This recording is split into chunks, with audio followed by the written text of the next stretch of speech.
Ajmahari here again. Borderlines. Really.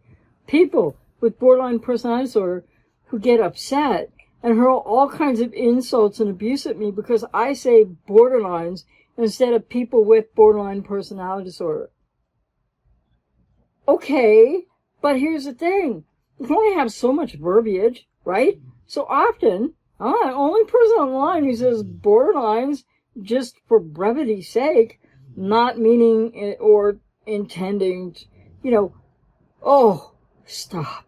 We're gonna have to caveat our butts off now with these militant, wokist, agended people with BPD. There, hey, did you hear that? People with BPD that are always feeling free to hurl all kinds of stuff at me on this channel elsewhere, giving my Surviving BPD Relationship Breakup podcast, which is helping a lot of people, tens of thousands of people. That podcast has taken off and people appreciate it, but all the borderlines go and give it a 1 star, and what a creep and a horrible person I am, and na.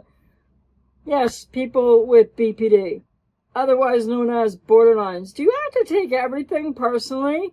And by the way, if you do, I can't help you.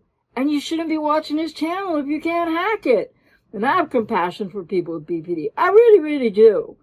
But I mostly work with, and what I'm here to do on this channel and in the podcast I just mentioned most of the time, pretty much, is to advocate for those who've been hurt by people with BPD. Now, that doesn't mean for every single person with BPD, you're going to see this and go, oh, she's doing it again, and she's stigmatizing BPD, and she's horrible, and she doesn't know what she's talking about. I've been called a clown. Oh, I've been called all kinds of things.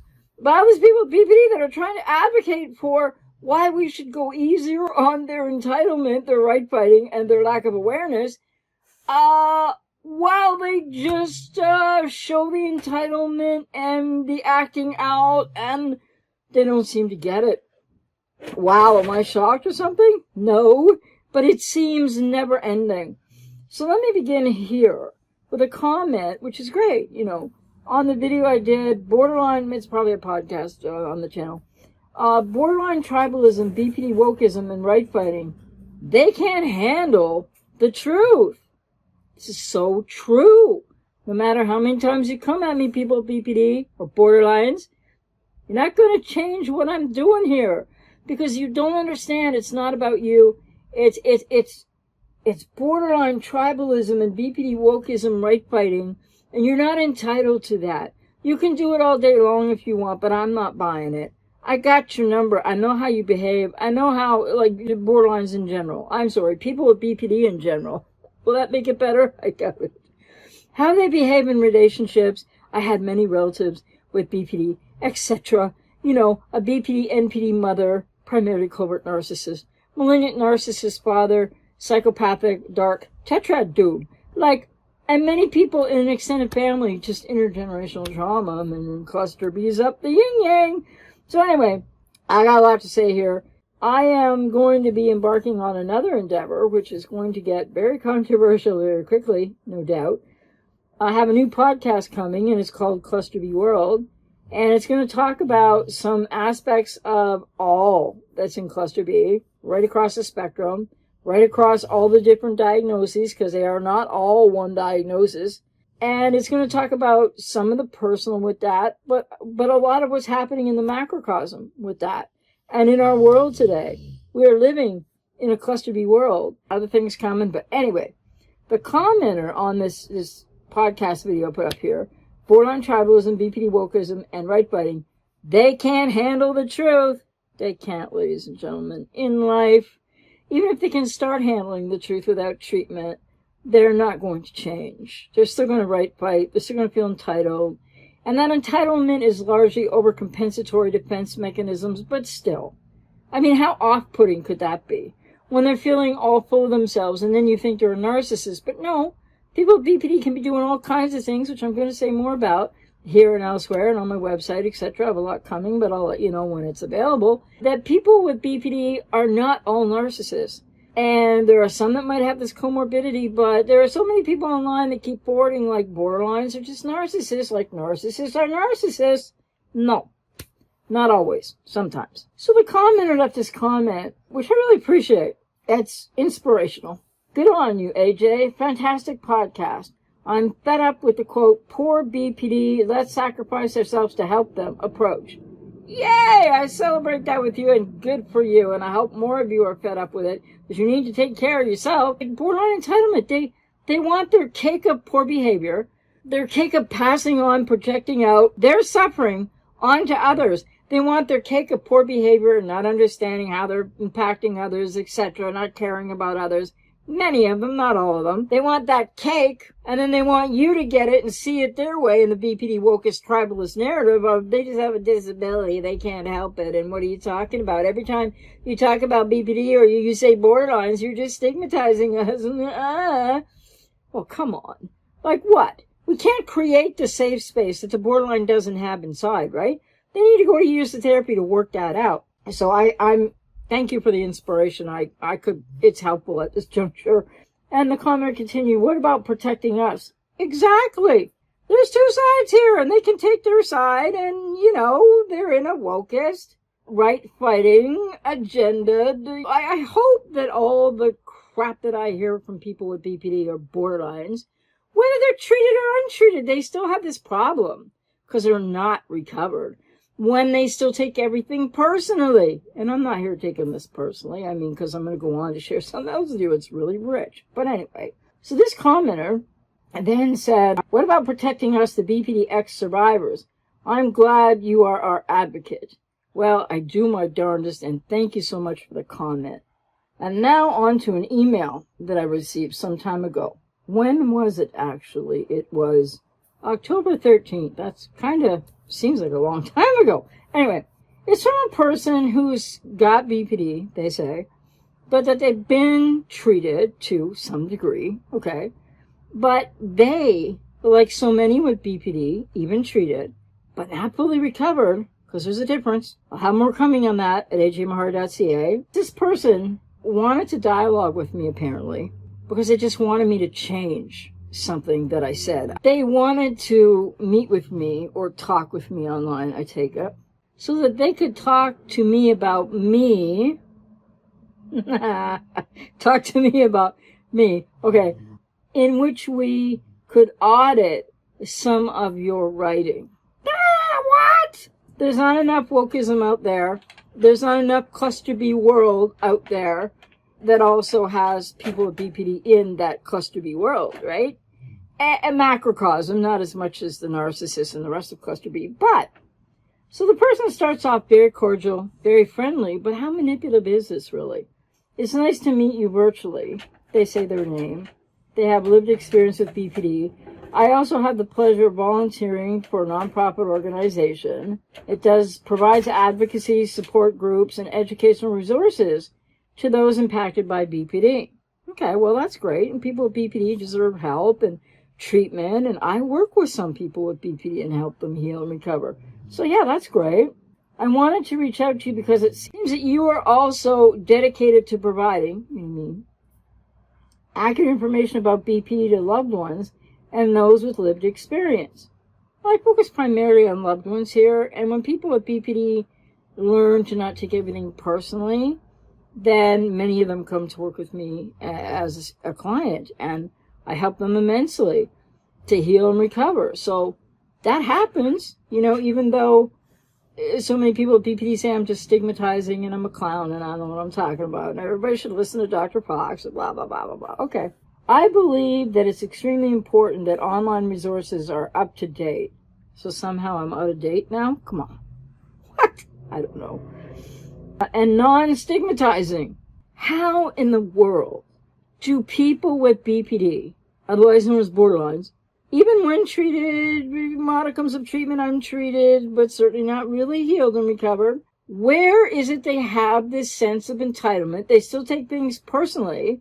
This person, in a very, civil manner, but with the undertone of manipulation, and I don't know how else to describe this, believes that it's extremely important that online resources are up to date, so I must be out of date, non-stigmatizing, because this is where many readers go to find accurate information for both themselves and loved ones. And they should what? Get some fantasy information? Or get all the misinformation out there that I hope these people are going at those people who just vilify people with BPD and say that every person with borderline personality disorder is a narcissist or a psychopath or what have you, because I don't do that. And then the person continues, well, I appreciate your efforts to provide information about BPD. I found some of the things posted to be hurtful, inaccurate, and perpetuating stigma. This is a new wokeist narrative of BPD, right? Stop stigmatizing us. Excuse us, many people with BPD, not all. Excuse us while we traumatize you and not realize. Excuse us while we abuse you. Excuse us while we right fight, and we need help, do, gimme. But we're stigmatizing them. Yeah, okay.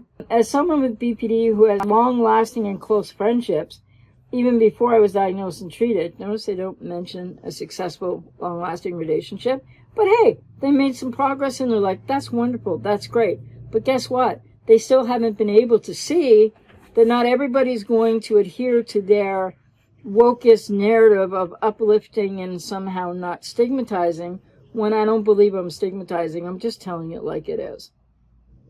So as someone with BPD who has long-standing, lasting, close relationships, even before I was diagnosed and treated, not well enough treated because you're taking what I say personally, and you think that I'm wrong because it doesn't serve your agenda. What do you call that? I found it painful to read your blog on how people with BPD will never be able to emotionally be intimate with anyone. Well, and when I say that, I mean a vast number of people with BPD who will remain untreated, who will not grow, who will not have any changes. So I'm not saying everyone. So to this person that emailed me, my confusion is, why can't they discern that? And then they said, I know many people with a BPD diagnosis who are happily married, and I found this information to be disheartening, and I worry that this will make people with BPD feel unlovable and untreatable. Again, even with a person with BPD trying to be civil, but manipulative undertones, or I don't know how to describe it, with an agenda, she knows, okay, it was a she. She knows many happily married people with BPD. Well, yeah, okay, but there are many more who aren't happily married. There are many more who are doing all of the things that people are reporting across the internet that I'm speaking to.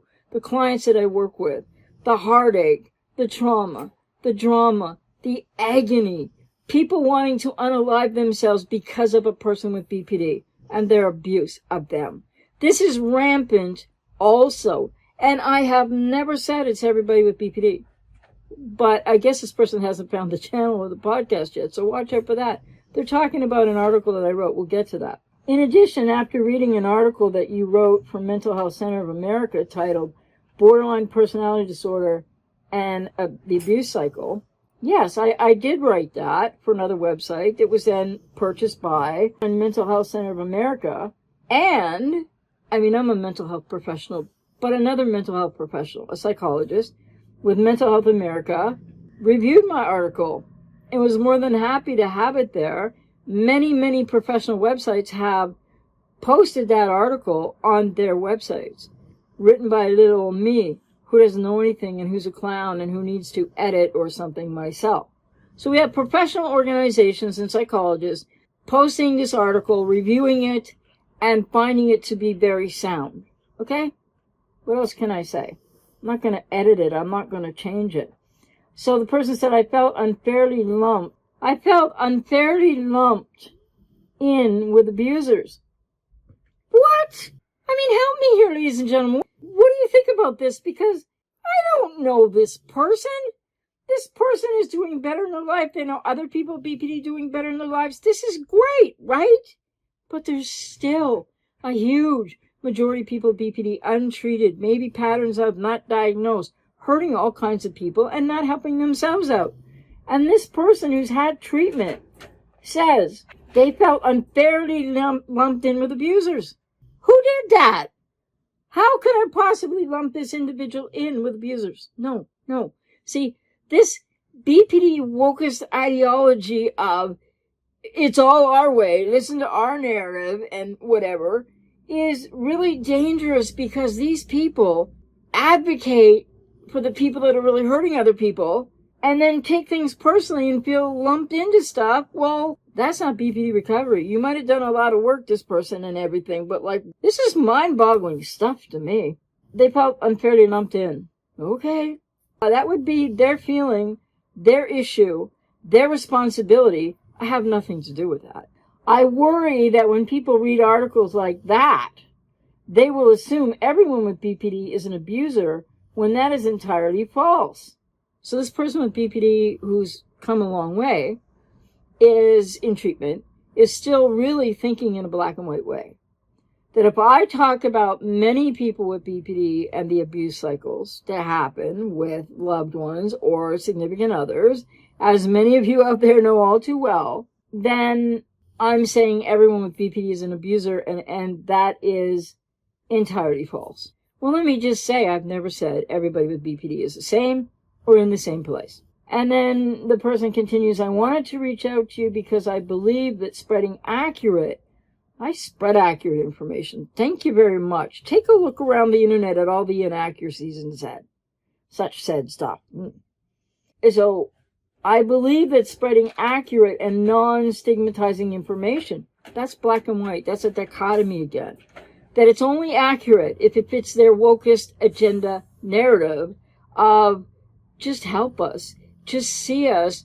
Well, we don't see you, lots of them, right? But like, and if you're somehow getting really emotionally destroyed by somebody with BPD in your life, a person in your life, we're not saying all people with BPD, well, somehow you should just realize that, don't you know, you gotta like look out for that person with BPD. You gotta help them because apparently they're more important than the rest of us who really don't want to live with their shenanigans and poor behavior. It's not everybody with BPD, but it's a lot of people out there with BPD.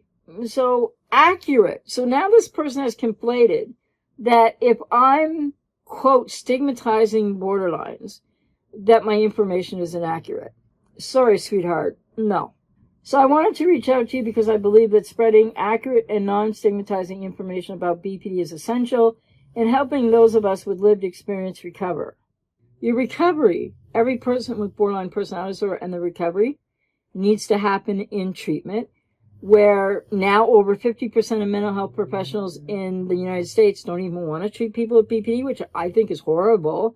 I'm still somebody who will work with people with BPD, but I am here, or in that article I wrote, I'm just telling you the truth.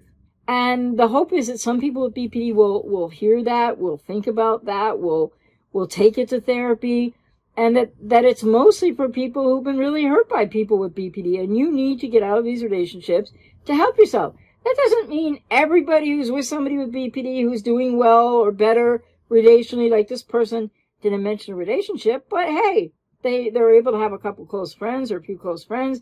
They've probably done a lot of work, but I would just suggest they're not even halfway to where they need to be because they felt lumped in and they're taking this personally. And they have the dichotomy that if they believe what I'm saying is stigmatized, or what I wrote was stigmatizing, then it can't be accurate.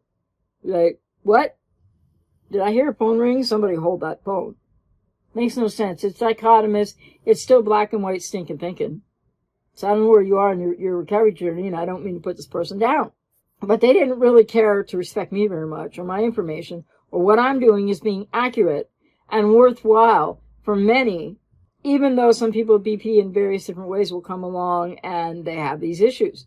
And I suggest they need to go back to therapy and work those issues through until they don't have those issues anymore. Instead of trying to tell me that I'm inaccurate and wrong and I need to edit myself and all this kind of nonsense. I believe that the literature about BPD should look to encourage and uplift us. Yeah, because we all owe the borderlines, don't we? We all owe them. Many people with BPD, 87% have had really adverse childhood experience. I would know that personally because I went through it. And because I've healed and recovered from 4 strong traits of BPD, I was labeled, I wasn't assessed properly. But I know the core of the agony of the childhood that produces BPD or strong BPD traits, like I had 4 strong BPD traits. And I was labeled with BPD, and I healed and I recovered. And then I got online in 1995, and I've been working with clients, and I've been writing, and I've been getting attacked, and I've been getting all kinds of things for years and years and years. Things are written about me. I have trolls. People at BPD troll me. People at BPD like this person, it's still not straight up honest or reasonable dialogue. And with all of that, as a person who had 4 strong traits of BPD and was in 15 years of therapy to heal and recover from all of the adverse experience of my cluster B family of origin, dysfunctional narcissistic family with borderline narcissist psychopaths in it, I know what it's like to go through that. I have lived experience too. I guess they don't realize. And I think that really does underscore, for more people than not, my credibility and my authenticity, my accuracy, my expertise, and my knowledge, dare I say. So how dare this person? Seriously. But I'm not taking it personally. It's just really sad. All people at BPD, make us feel like untreatable abusers, that we should be encouraging and uplifting them. Well, when I work with people with BPD, I do encourage and uplift them and give them a safe space and do that work. But when I'm talking to people on the other side of so many with BPD, I don't owe anybody any apologies, explanations, or change. Sorry, no. Because this person is still in a borderline dichotomous way of thinking, and they think they're all right and I'm all wrong. And I love the part, this is really want to highlight this, that they said I'm stigmatizing, therefore I can't be accurate. Who really stigmatizes BPD the most? It's probably people untreated with BPD and the American Psychiatric Association. It's kind of a toss-up. But you're not healed and recovered from BPD if you're still whining, complaining, whatever, about, oh, we're getting all stigmatized and everybody's going to think we're all whatever. That has nothing to do with me. And then they said, uplift and encourage us rather than put us down, make us feel like untreatable abusers. I can't make you feel anything. With all due respect, the person that emailed me, I don't make you feel anything. I don't even know you. So yes, you've done a lot of work on your BPD, but you still have work to do. If you can't see that, if you're still stuck in a dichotomy, because I'm not necessarily saying what you want to hear, that therefore you're right and I'm wrong. And then the emailing person here said, if you're open to it, I would love to meet with you or converse via email to discuss ways in which we could audit some of your writing, audit some of my writing. No, that's not going to happen. My authenticity and my accurate expertise and information matters to me, and you can disagree with it. This person can disagree with it all day long because they have the right to do that, but they can't see that I have accuracy, expertise, and the right to disseminate the information that I'm disseminating. So they wanted to meet with me or converse in email to discuss ways in which we could audit some of your writing so that people with BPD feel empowered rather than stigmatized. I look forward to hearing from you. I responded back, oh, maybe it's not here. I did respond back, I believe, on the same day. I said that I would be willing to do an interview with them if they wanted to have a live interview discussion about this, because I would have been making these same points. And I also mentioned that on the website they mentioned where my article is. It's also on my website, ajmahari.ca. It's also on my website at survivingbpdrelationshipbreakup.com or breakups.com, not sure which it is. And it's on many other professional websites, by the way. It was reviewed by a psychologist who I've since had phone contact with because I just need a couple of, I want a link back and I haven't sent it to him yet, but he called back. He was very kind and very responsive. The psychologist who works for Mental Health Center of America. And so in this case, I can say this article of mine was peer reviewed. It was reviewed by a psychologist, and they are a professional organization, right? And they do have it there because it is accurate and it tells part of the story of many people with BPD. So this person wanted to talk to me so that they could try to get me to audit myself. That's never going to happen. If I make a mistake or I don't like something or the way I did it, I will own up to it or I will say so. But I'm not doing anything wrong here. So, and the person, when I said I would interview them and I explained that the psychologist reviewed it on that website, never replied back. So here we are doing this video. Don't want to make it too long, but the bottom line is this is a wokeist narrative agenda. People with BPD, look, person is somewhat better, working for an advocacy group. That's great. But still feels lumped in when reads things about BPD and BPD abuse cycles, which I'm exactly very accurate with. Thank you very much. And I don't need that it's been peer-reviewed and backed up professionally, etc. Because I don't usually go in those circles. I just do my thing out here, which is accurate.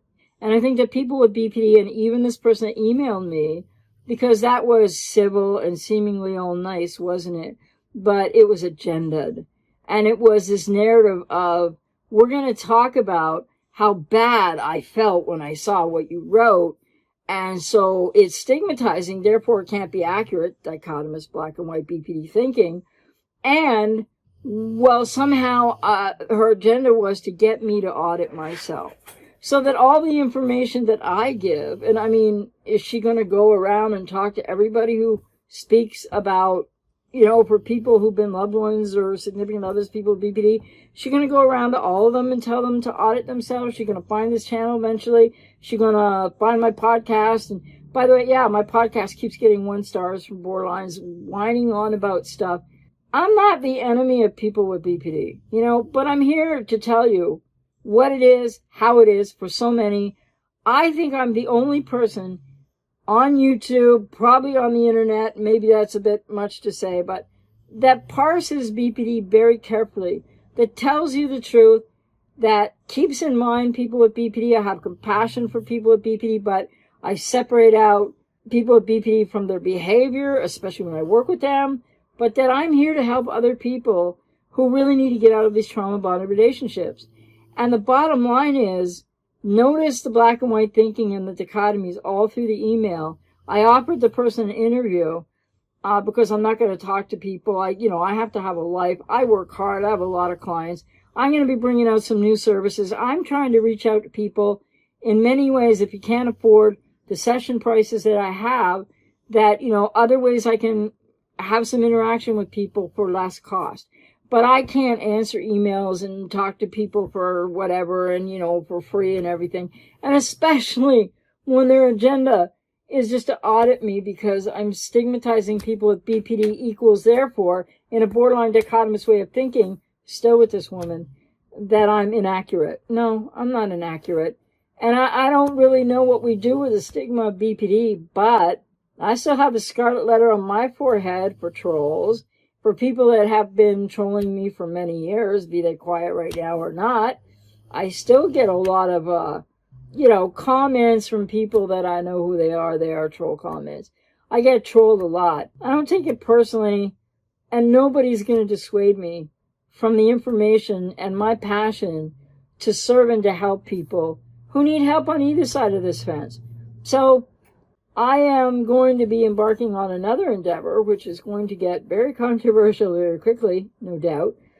I have a new podcast coming, and it's called Cluster B World, and it's going to talk about some aspects of all that's in Cluster B, right across the spectrum, right across all the different diagnoses, because they are not all one diagnosis.